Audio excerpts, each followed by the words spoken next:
আচ্ছা, আমরা এখন একটা সহজ গুণ দেখব কিরকম। 8 1 ইন্টু 1 1। তো এটাকে গুণ করার জন্য আমরা যেটা করব, প্রথমে আমরা কি করব, এই 8 1টাকে এভাবে লিখব, একটু মাঝখানে ফাঁকা রাখবো যাতে করে আরেকটা সংখ্যা বসতে পারে।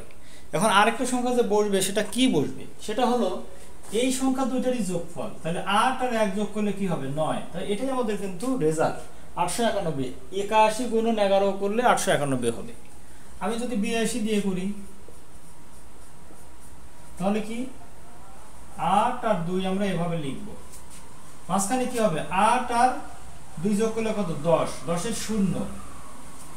এই একটা কিন্তু আমরা এখানে না বসায় কি করব, এই 1 8 এর সাথে যোগ করে দিলে কত হবে, 9। তাহলে 902 হবে আমাদের রেজাল্ট। সেম ভাবে 83 ইন্টু 11 কি হবে, 3 বসাবো, 8 আর 3 যোগ করলে কত হয়, 11। 11 1 বসাবো এবং 8 এর সাথে 1 যোগ করে দিলে 913 হয়ে যাবে।